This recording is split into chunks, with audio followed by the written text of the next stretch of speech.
Welcome to episode 116 of the Selling Your Screenplay podcast. I'm Ashley Scott Myers, screenwriter and blogger over at sellingyourscreenplay.com.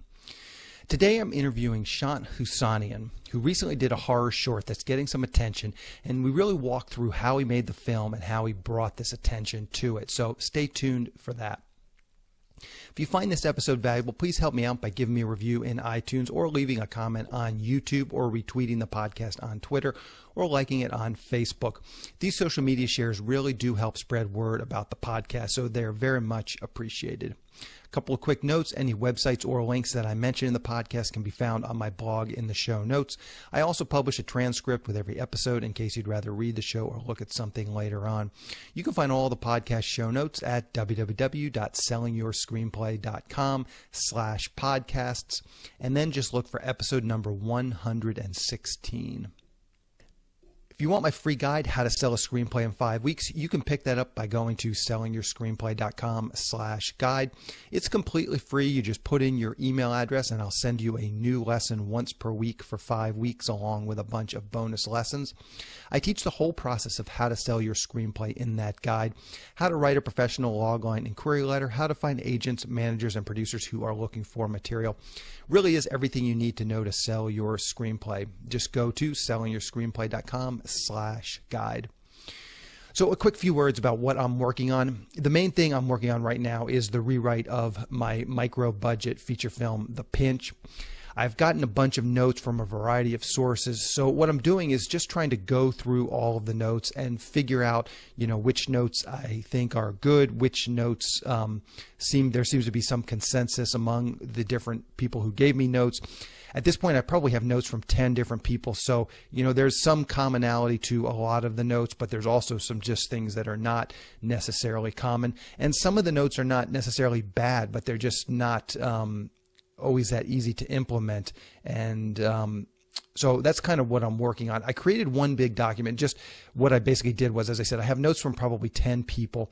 So I went through them, read through all the notes. I created one big document of all of these notes, basically where I would just cut and paste the notes out that I thought that I could implement, put them into this one document, and then I'm going to work through that document.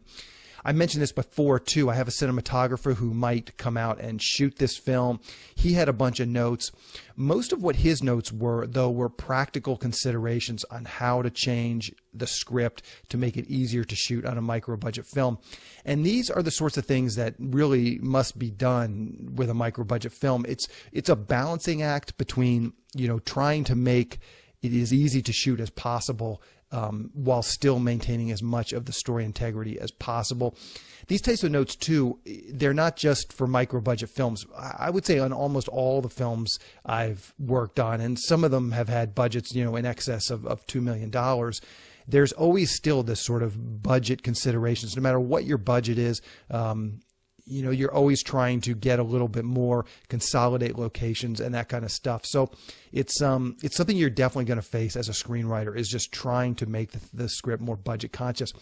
And I can tell you too, if you take the time to really drill into your own scripts before you even send them out to anybody and make sure that they are as easy to shoot as possible, this will give your script a leg up, and it will give it its best chance of actually getting produced. So really consider that. Is there ways of making the script easier to shoot? And maybe a couple of examples would be helpful for people. So I'll just talk about some of the things that I'm actually doing with The Pinch. If you haven't read the script, it is actually on the Kickstarter page. You can go back, find that Kickstarter page, and there's a link to the actual screenplay. I know a lot of people at this point listening to this podcast probably have read it, but I'll give you some sort of specific examples of what I'm actually doing with the script. Number one, consolidating locations. And it's pretty tight in terms of characters. I would say you should definitely consolidate characters when you can. I've kind of already done that with this script. So there's really only about 8 speaking roles in the film. So I don't know that I'm going to consolidate too many more characters, but consolidating locations. I had an interrogation scene. They capture, it's called The Pinch. So these policemen try and basically get this one character to turn on the mob boss, and they capture him at sort of a seedy apartment building. And then the next scene is they're in a interrogation room. You know, I was thinking I'm just going to keep the interrogation in that seedy apartment. Basically, they're in the living room and the bedroom of the seedy apartment. So I'm just going to have the cops basically ask those questions right there. Saves us the time, saves us the energy of then having to go to I find basically like a police station looking interrogation room. We already will be at this location shooting the living room and the bedroom. So consolidating that location. The next scene is actually him and his lawyer, the guy who gets captured, and his lawyer leaving the police station and having a little chit chat. I'm going to consolidate that into basically a car, and then they're going to pull up in front of the protagonist's apartment building, and then they're going to have that conversation there. Again, we won't have to actually go and find the exterior of a police station, which would probably be fairly difficult to shoot. You certainly couldn't show up with a film crew at a police station and just start shooting without having a few eyebrows raised. So again, this will just consolidate some locations. And again, I highly recommend you can do that. If you can keep the integrity of your story and have fewer locations, it's going to make it easier to shoot. So that's pretty straightforward, doing that sort of consolidations. But one of the other big notes that I got from this fellow who is a cinematographer was trying to curtail some of the fight scenes. There's a bunch of sort of hand-to-hand fight scenes, and his idea was trying to make the main bad guy, basically the protagonist, captures the antagonist and tries to ransom him to his other mob cronies. And so there's some sort of hand-to-hand combat as the one guy, the mob boss, is tied up in this car, and it's a kind of a beat that gets repeated a couple of times. And so this idea was make the guy more manipulative verbally, where he tries to get in the guy's head and verbally just sort of manipulate and get him to do stuff as he's tied to the car. And that will eliminate some of these fight scenes.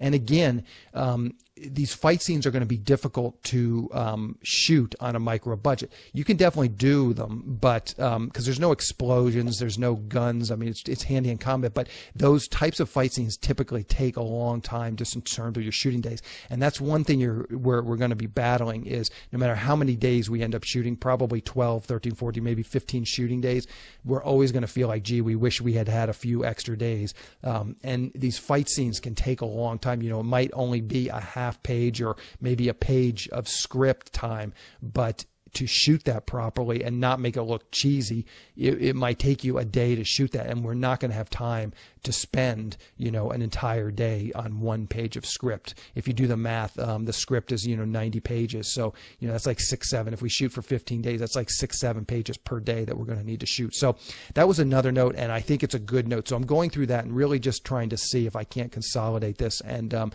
put some of the sparring that these guys have as make it sort of more verbal sparring. Again, I think it does fit with the story. I think it does fit with the character. So it's just kind of a tweak that I can make, but it will definitely help out in terms of the shooting of the film. So, that's basically sort of what I'm doing in terms of the notes. Taking notes is really more art than science. And, I get a lot of interaction from screenwriters because I run the SYS script consultant service where we will read one of your scripts and then, we'll give notes on it. And I have a lot of people coming back to me, sometimes they'll buy the 3-pack, so they'll get notes from 3 different readers. And, people come back to me and kind of are wondering how they should take these notes. And, there's not always a good, easy answer. If someone might, really feel strongly, oh, you got to change this part of your script. But, other people might be saying, no, that part really works for me. So you just never know. And that's why I said what I'm really looking for I'm lucky to have so many notes from so many people, I suppose. It can make it unwieldy at times, but just looking for some consensus and then trying to figure it out. But it's tough. There's no right answer. And ultimately, I'm the one who's going to be making these decisions. I'm the one, who's basically directing it and producing it. So I'm the one who gets to get the final say on these things. But I do want to have the best script possible. So, I'm just trying to go through the notes and figure out which ones I like. And some of the notes, as I said, I like them, but they're just not that practical. And it changes the story so dramatically that sometimes it's hard to get those in place or to use those notes. But if I had gotten that note before I wrote the script, it might have been something that, in the outline stage or something, if I had gotten that note, I might have been able to work with it. But, so anyways, I hope that's helpful for some people. It's a struggle, and I hope that's if nothing else, you can kind of come away from this segment thinking, every screenwriter at every level struggles with taking notes. It's probably the most challenging part of the job. Anyway, that's what I'm working on. So now let's get into the main segment. Today I'm interviewing writer-director Shant Hamassian. Here is the interview. Welcome, Shant, to the Selling Your Screenplay podcast. I really appreciate you coming on the show with me today. Hey, thanks for having me. So to start out, maybe you can just give us a little bit about your background, kind of how you got into the entertainment industry and just worked your way up to eventually directing this recent film. Well, I was like an illustrator. I was always drawing and painting. I went to Art Center College of Design, and where, the greats Michael Bay and Zack Snyder went. And, I was doing, comics a lot. So that's like sequential storytelling, so you're telling stories visually. And I would storyboard my own work and everything. And I just started making films while I was in school. And I was, and after a certain point, after I kept making more and more, I got into making music videos and a lot of other freelance jobs. And for years, I'd been trying to break in to get a feature film, like an original feature film of mine. And for 10 years. And I've written about 9 screenplays at this point. And so, I've been pretty busy, but still trying to get something off the ground for years. And I realized that, after a lot of directors, nowadays they tend to get feature films off the ground with only a short film that they've made and a short film that got popular. So if the short film gets popular, even if they don't have a script, they get called into the room and they're like, hey, we love you short, let's make this into a movie and you can direct it. So that's kind of what's happening right now. I made a short film that I want to make a feature film of, and now that it's playing in over 100 festivals and at South by Southwest, I'm being contacted by many places all around Hollywood. Okay.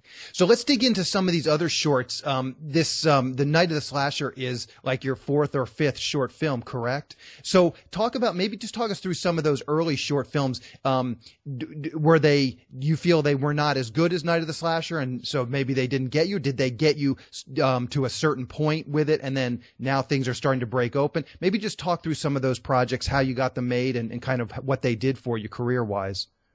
The first short film that I did was like a silent film type called The Slow Zombie, and I sent it to the Cannes Film Festival. I was still in college. I was about 20 years old, and it had gotten in, and I got on the news for it, and I got some attention there. But this is before YouTube and stuff, so nobody in the industry saw that I was on the news talking about my short film, so no one ever contacted me. I got to the Cannes Film Festival, and to my disappointment, the short film corner is not the same as being in the competition. So there's 1,000 films there that no one's really watching. But I wasn't too discouraged. I decided to keep making films. I went back to school, made a second film called Spacemen on Earth, and that's a big sci-fi 1950s extravaganza all in one tiny little short film package. And I thought this could probably be a TV show. And of course, I can't get into any doors at TV networks, with a short film. But somehow I got into HBO because my parents know a guy at HBO. And he was really excited about the project, but he couldn't move it up the chain. He said, oh, this would be great. This is better than Flight of the Conchords, and this could be better than that. And that didn't work out. Nothing ever materialized from that.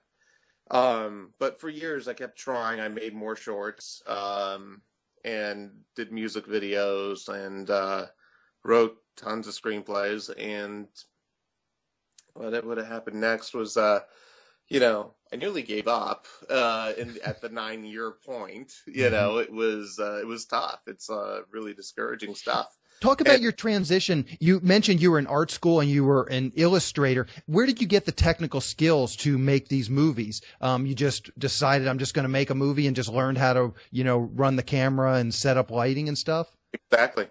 Just on your own. Just on my own. Exactly. I decided I was in a class and I was getting a little bit tired of being an illustrator. It was like, this isn't quite fulfilling like the inner the inner soul, something just didn't feel right. Like I felt like I wasn't doing anything important with my life, Not that being an illustrator is unimportant. It's just like it wasn't working out for me. Like it wasn't the right fit for me. So, and I had some illustrator friends that were huge fans of my like storytelling abilities and comics and stuff, and they're like, and some of them were like, Shant, you should probably transfer to Cal Arts. You're a storyteller. You're not a guy who just designs and draws things.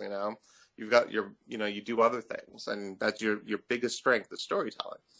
And so so for this one class, the teacher also noticed that I was kind of like, a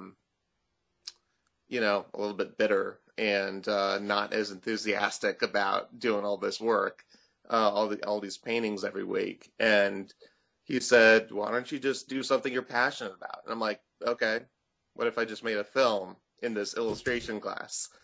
He's like, whatever, do something you care about, So I did. I had only like 8 weeks to do it.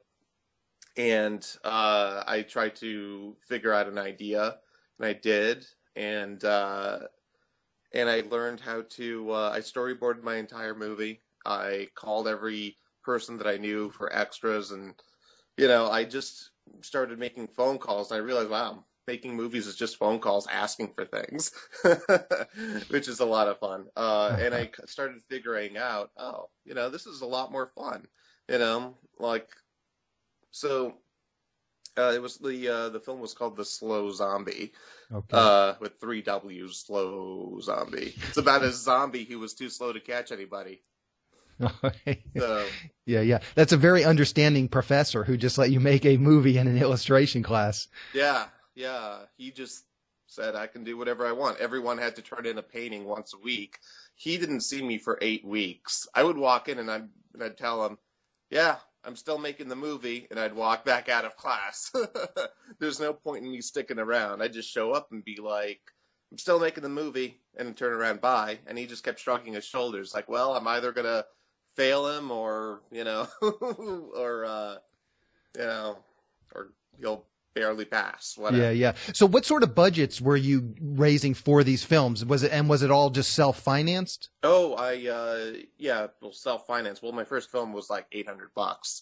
I borrowed a film student's camcorder to shoot it, but I also learned how to do Final Cut Pro and After Effects. I took a couple workshops, like within a short period of time. I learned how to do the silent film filters to make it look like it was shot on an old film, so it doesn't look like a camcorder movie. Anyway, by the time, by the last week of class, everyone saw the film, and got an A. Mm-hmm. Yeah. Nice. So let's dig into Night of the Slasher and kind of just talk about how that one came about. What was sort of the genesis for that script? And maybe you can start out by just pitching and kind of giving us a log line for it. So the Night of the Slasher, the short film, if you haven't heard about it, it's about a teenage girl who commits horror movie sins, such as doing drugs, drinking alcohol, and having sex in order to lure out the mass killer and exact revenge. Okay. And where did this idea come from? Well, once you've gotten to like the 9-year point in your life, and nothing has ever hit and you're trying to create something. It comes from me, after all the discouragement and getting depressed about things and also taking some really tough abuse from some assholes in the industry, like really hard. Like I almost like, I'm done. I'm so done. Right after that, in my fetal position, I was watching horror movies, not because I'm scared, but because I was depressed. So horror movies are my comfort place. I'm like, oh, I'm so depressed. It's nice to see you lop off heads, Jason. You know. And after watching a bunch of horror films on Netflix while being depressed about everything that's going on in my life, I realized an idea hit, and I thought about the whole traumatic element of the victims, right? And I was feeling like a victim at this point in my life. And I thought, okay, well, what if we have this victim, people have this final girl. What if the final girl is the first girl and doing drugs, drinking alcohol, and having sex? She's not a party girl. That's what people do when they're traumatized and, they have PTSD and things like that. People tend to, do drugs and drink, and they go down this downward spiral. So we have this character who does these things as a way of coping with with the trauma she's been through with surviving an attack from the killer. Okay. Yeah, so I wanted to breathe in new context to the horror movie cliches. So spinning as many things on its head to make it feel fresh and new again. Mm-hmm. So what were your expectations with this? Do a short and spin that into a feature film, or do a short just to get attention, to get an agent and a manager? What were your expectations with this? All of the above. Okay. And so once you had this thing, you have the script, you went and shot it again. I assume it was self-funded. You just basically paid for this out of your pocket? Yeah. A lot of things fell through for this script. Someone was going to give me the money, and then he changed his mind at the last minute. That fell through. We had a different actress before. She dropped out. We had like a bunch of cinematographers. They dropped out like one by one. Just like, hey, you in the movie? Like, yeah, I'm going to do it. And then they would drop out. And even the camera dropped before our very first take, breaking. It was the entire movie was always falling apart at the seams. Like, we barely had the money for it. Like, my dad helped me with some of the funding at the last second. It's a miracle this movie even got made, that it even got finished. We barely had anything to keep it going. And it's truly astonishing because we barely got it made. Now it's in over 100 festivals and it's playing at South by Southwest. It truly is astonishing, and it kind of blows my mind just looking back when this movie seemed impossible to even complete. So take us through that process. Okay, so finally you've got the movie produced and it's finished. What was your marketing strategy? Did you just start submitting it to festivals? Or maybe you can talk about a little bit about what you did with the film once it was done. Sure. So after the film was done, so I was trying to figure out, here's the thing. Whenever you finish a film, you have to think about the timing of when you're finishing it, and you have to decide whether you're going to send a rough cut to a major festival or not, and or you're going to wait until you're completely done and send it out. So I had this rough cut, and I was really on the brink of finishing it. And the Cannes competition deadline was coming up, so I sent in a rough cut to them. I didn't really expect to get in, but it would be great to have the world premiere at the Cannes Film Festival. And I sent it to this really high-end South Korean festival, Bukyeon International Fantastic Film Festival. It's a really hard one to get in. And I sent them a rough cut, too. I didn't expect to get into any of them. And in the meantime, I figured I'll just start sending out my film once it's finished at this point. And, and I showed it to a couple friends who know people at like Fantastic Fest and South by Southwest. And I let them look at it and at the film. He says, let me look at the film and I can just tell you, what are its chances and where you should submit. He took a look at it and he said, love the film. Hate the title, but I love the film. And he said that, I've seen the films that Fantastic Fest and South by Southwest takes, and yours is good enough. So once I heard back from Bukyeon, I didn't get into Cannes, but Bukyeon, BFON, or sometimes they shorten it up to BFON, they contacted me and said that my film was in. So my world premiere was in South Korea. So I made sure once I got into a major festival, I used that as a banner, and I put that in my Without a Box and on Film Freeway. So when they look at the image, they see my film image with the beef on Laurel, and I started submitting it everywhere, and as many places as I could, and specifically genre film festivals. So most film festivals that are in the horror, sci-fi, fantasy genre. So, and I looked up on a website where here are the top 100 genre fests. And I'm like, okay. So I sent it to every single one of those as much as I could.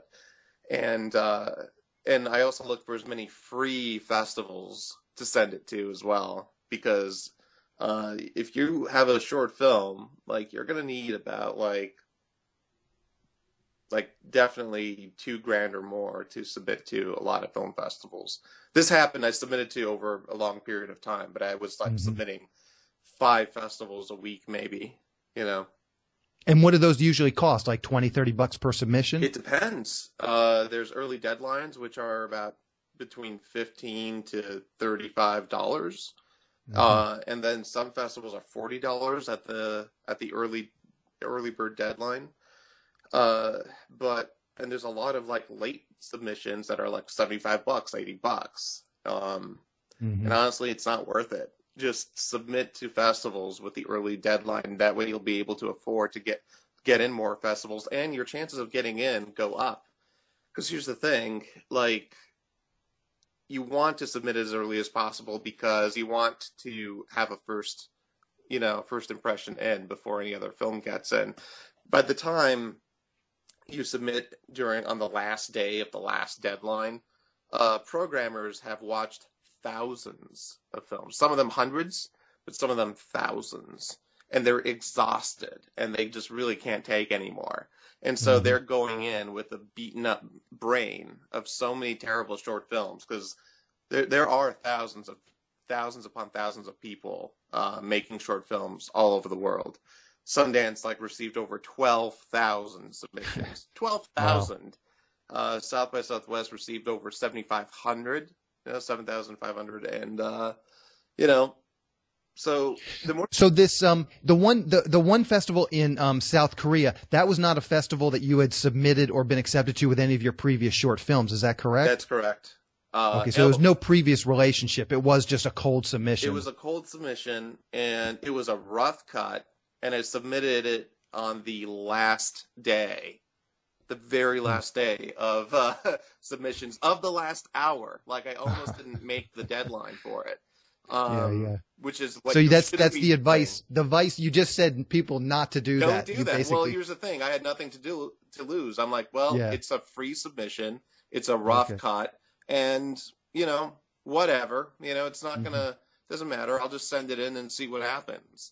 And now, since your very first film that got into Cannes, had any of your other short films gotten into Cannes? Like, had you built a relationship with some of the programmers at Cannes? Yeah, sort of. Like mostly the short film corner stuff, and I've also had more attention on certain films that I've gotten in. Like one that I made in 48 hours that got this I can't really pronounce it well, kutku kind of recognition. So. But anyway, I submitted that as a slasher to the corner as well. I can't submit it to the competition because it's already premiered. They only take premiere shorts. It's really hard to get into that festival.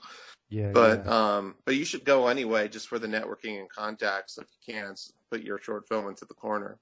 Yeah. Now, does Cannes pay for you to come over, or that's on your dime? It's on your dime. So you're paying for board and room and all that. Yeah. I mean, even South by Southwest, it's on your dime, Okay. Okay.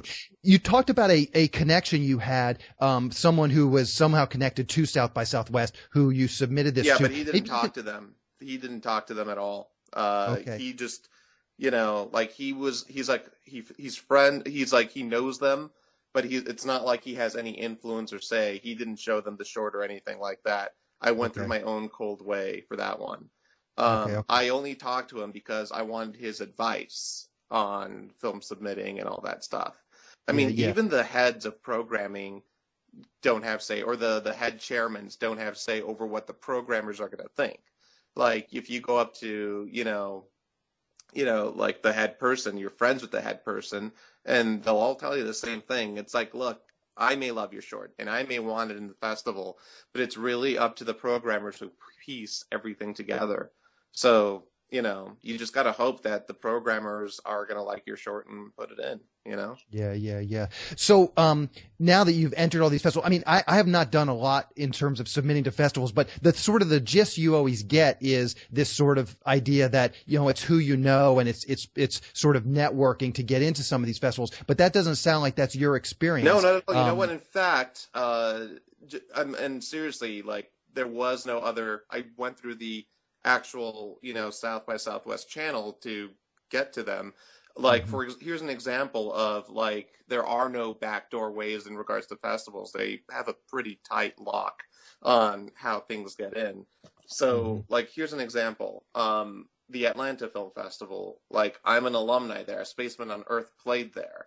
And I'm like, I wanted Night of the Slasher to play there. And they didn't take my film. And that really upset me. And I was like, what? I'm an alumni. Come on. And this is even better than the film you played years ago.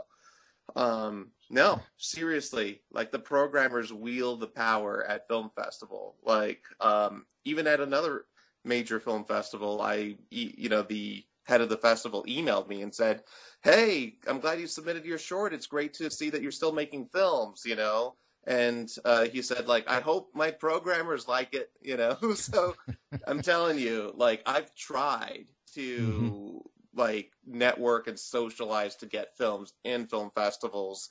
And really, when it comes down to it, they are, and it's a good thing. It's a good thing because there's no cronyism when it comes to film festivals. They're pretty strict on just the merit of the film itself.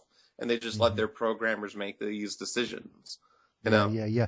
I'd be curious if you would share with us just a sort of general idea of how many festivals you submitted to and how many you got rejected. And I just like to get the sort of scope of what you're doing, because I always feel like I get a lot of, especially screenwriters that submit their script and they don't understand how much rejection is a part of this process. And so just hearing sort of, some actual maybe data that you might share with us, I think might be interesting. Well, in regards to film festivals, I heard that if you're getting into 1/4 of the festivals that you submitted to, then that's really good. That means, that's a good sign. That's great. Yeah. And do you think you were close to that number? You were close to a 4th? No. I'm getting into 60 to 70% of the festivals that I've submitted to. I'm getting into a shit ton, more than hey, if you're doing 1/4, that's a sign of a really good movie. That's when a film's doing amazing. And I'm like, oh yeah, well, my film's getting into 60 to 70% of all the festivals that I've submitted to. Yeah. So you mentioned that. So you mentioned that you're in now in like 100 festivals, and is there some snowballing that goes in? Like once you've been in a major festival, other festivals start to contact you, so you're not making all these submissions, or is it just you just continuously plow ahead and continuously just submit the film? Okay, well, I'm starting to get a few invitations from festivals, and I think I've gotten between 10 to 15 invitations to festivals. Okay. And most of the time you do get in when they invite you. One festival, they invited me, but decided to not take my film, which really annoyed me. So it just made me want to be like, go fuck yourself, But although I don't say that, I keep it pretty cordial. So sorry, where was I going with that? I was just curious if Yeah, and now that I got into South by Southwest, I've received even more invitations. And I'm getting contacted by studios. But here's the thing. Before I got into South by, and before the end of 2016, my film premiered in South Korea July 18th of 2015. And I've been submitting nonstop at that point for a few months. And it got to a point where I got into over 100. I was selected in over 100. And I used that. Oh wait, and I got into a couple of Oscar qualifying film festivals, St. Louis and Foyle Film Festival. And so I decided to use that as a tool of marketing, and I hired a publicist who reached out to all the major chains of horror media. And so we used that as a story, as a hook to get people to read about it and know about it and hopefully go viral. I mean, that's the idea. You need a good hook and you want people to share and talk about it. So the hook was a horror short film has a chance at the Oscars or something like that, or has a chance to, for Oscar consideration. And, so we used that and an image on Facebook, and I would promote that. I promoted the hell out of some of the articles that were written about the film. And, and I put a little bit of Facebook advertising just to help boost it. And then it spread into over 1 million Facebook feeds, like 1.2 for that article alone. Another one, like, 400,000. So over 1.5 million people have seen articles about Night of the Slasher, a short film. Which, I mean, typically short films spread when they're online and people have seen them. People have not seen this short film, and it's gone viral, and people are talking about it. And the likes on my Facebook page have gone up for the film, the Facebook page of the film. I made sure I had a website and a Twitter account also prepared, just to show that you are taking this very seriously. You have a website. You are going somewhere with this. Mm-hmm. And so once the article started spreading, major production companies in Hollywood have been contacting me, managers and agents, and I took a bunch of meetings. I'm still taking meetings, and and we'll see what happens. I mean, they're pursuing us now, Yeah, so instead of us knocking on doors, my door's being knocked on. Mm-hmm. Was there a tipping point? Was it this hiring the publicist and getting this viral campaign? Like, at what point did you start to really get these offers coming in from agents and managers? As soon as word spread about my film. I mean, first of all, it took a long time to get there. I had to, of course, making the film. It took me a year to make the film, and it could have been done a lot faster if we had the funding for it. But you got to wait on other people, and sometimes certain things take a couple months. So the film had to have a good open at the South Korean festival, and it got into over 100. It got into a couple of Oscar qualifying film festivals. So at that point, it's had enough mileage that I'm like, okay, this short's doing so well, it's time to start writing articles about the Oscar thing and that it's been in over 100 festivals. So we started doing that like around November and started marketing it. My publicist started putting it out there. And a lot of, journalists, media, they were writing about it. And I shared it as much as I could through Facebook. I'm not really good with Twitter. I don't really understand Twitter. And so I just couldn't really make it get retweeted a lot. I can't figure it out. Facebook, I get. So I use that to my advantage as much as I could. So, and that's what I continue to do. And it works out pretty well. Yeah. Okay, so what's next for you? Now, you're going to be playing at South by Southwest, I guess, in the next couple of weeks. And then what are you going to start working on? Let's see.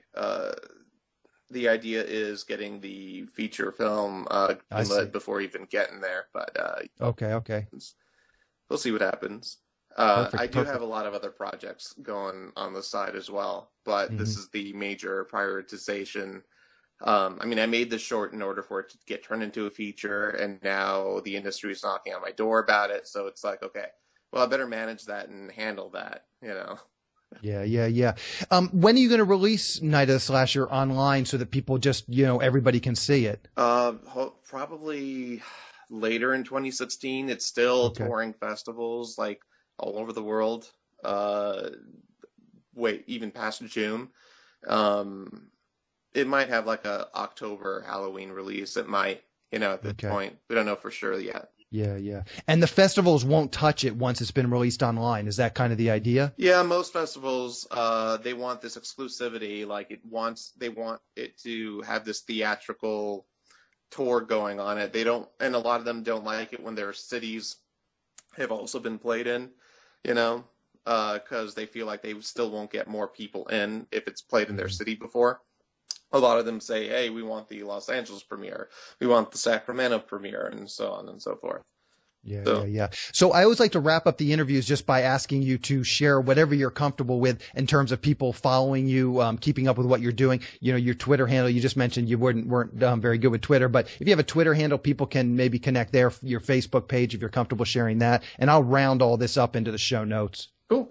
Yeah, I have I have a personal Twitter and so that's at Shant Hamassian, SHANT HAMASSIAN. And Night of the Slasher also has a Twitter. It's at Tonight is Killer. And let's see, Night of the Slasher has its own personal Facebook page. That's where the most amount of material and news come out. And let's see here. Oh, and nightoftheslasher.com if you want to check out the website. Okay, yeah. There's also a trailer. You'll easily find trailers online for it. Perfect. What's the Facebook handle? It's facebook.com, like Night of the Slasher? Yeah. Okay. Facebook.com/Night of the Slasher. Okay, perfect. Shant, this has been a great interview. I really wish you luck with this, and I wish you luck getting the funding for the feature film. You gotta break a leg, right? There you go, break a leg. Right. Yeah. So when the movie does release, when you do put the short online, definitely hit me up so I can notify my audience and I can come back and link to that. And when you get the feature done, definitely come back and you can come back and talk about that as well. I'm sure that would be an interesting story. Ashley, I really appreciate you having me here. Thank you, man. Yeah. We'll talk to you later. Bye. Bye. A quick plug for the SYS Screenwriting Analysis Service. It's a really economical way to get a high-quality professional evaluation on your screenplay. When you buy our 3-pack, you get the evaluations at just $67 per script for feature films and just $55 for teleplays. All the readers have professional experience reading for studios, production companies, contests, and agencies. You can read a short bio on each one of our readers on our website, and you can pick the reader who you think is the best fit for your script. Turnaround time is usually just a few days, but rarely more than a week. The readers will evaluate your script on 6 key factors: concept, characters, structure, marketability, tone, and overall craft, which includes formatting, spelling, and grammar. Every script will get a grade of pass, consider, or recommend, which should help you roughly understand where your script might rank if you were to submit it to a production company or agency. We provide analysis on features and television scripts. We also do proofreading without any analysis. We will also look at a treatment or outline and give you the same analysis on it. So if you're looking to vet some of your project ideas, this is a great way to do it. We will also write your logline and synopsis for you. You can add this logline and synopsis service to an analysis, or you can simply purchase the logline and synopsis writing as a standalone product. As a bonus, if your script gets a recommend from a reader, you get free email and fax blasts to my list of industry contacts. This is the exact same blast service I use myself to promote my own scripts, and it's the same service I sell on the website. It's a great way to get your script into the hands of producers who are looking for material. So if you want a professional evaluation of your screenplay at a very reasonable price, check out www.sellingyourscreenplay.com/consultants. Again, that's sellingyourscreenplay.com/consultants. One thing I just want to comment on, and it's interesting just running this SYS script analysis service. When you make a submission to us, I would really highly advise that you make the submission as professional as possible, and you look at the submission to us as a professional submission and the same sort of submission as you would to a production company or agency or manager. And what I mean by that is, and this is, I'm not picking out one person. This happens very, very often, where people will submit a script and then we'll give notes, and then sort of one of their responses is, oh yeah, I knew this was a problem beforehand, but I just wanted to see if maybe, the reader would give me some other notes or something like that. And it's like, you really shouldn't be, I don't think you should be spending the money unless you get that script, make it as good as you can possibly make it. And that includes typos. You want to go through and make it as professional as possible so that the reader is not spending time correcting things that you already know is a problem. Formatting issues, typos, spelling, obviously. Just get those things worked out and then go through the script and get it as good as you possibly can before you submit it to the SYS script analysis service or any analysis service. You don't want the reader giving you a bunch of notes that you already know. And again, what you're trying to do ultimately is be a professional writer. So have some pride in sort of what you're doing, and everything that goes out should be, thought out and submitted in a professional manner. And I even would take a step back, and I get a lot of emails from people that, are just horribly written emails. And it's like, I try and take care, like even in emails, I try and, capitalization and spelling and not using run-on sentences. It's like, if you're going to be a professional writer, I really think that should permeate all aspects of your writing, tweets, text messages. I don't send a lot of half-baked text messages with, LOL and words that are not capitalized. But I especially see it, as I said, with these script and these analysis, these scripts that are submitted to us for analysis. Really polish it up as much as you can. Make it the best script that you possibly can going into the analysis, and then get the notes and then reevaluate. I think you'll get more out of our service, and any service, even if you use some other company's script analysis service, any of the services, you'll get more out of it if you spend go that extra mile and polish it up as much as possible. And again, you're trying to be a professional writer, so this shouldn't be just, above and beyond the call of duty. Like this is what being a professional writer is. It's getting your scripts up to a professional standard and then submitting them and then getting notes. I mean, and that's just how it works. I mean, when people hire me to write a script, I don't just send them something half-baked and say, overlook the formatting issues and the spelling. It's like, I get that script up as high to this, make it as good as I possibly can, and then I submit it to a producer. And that's what you should be looking at this. This is a test. The script analysis service, it should be used like that. That's how you're going to get the most value out of it. It does cost money, and that's how you're going to get the most value, the most bang for your buck, is taking that extra mile.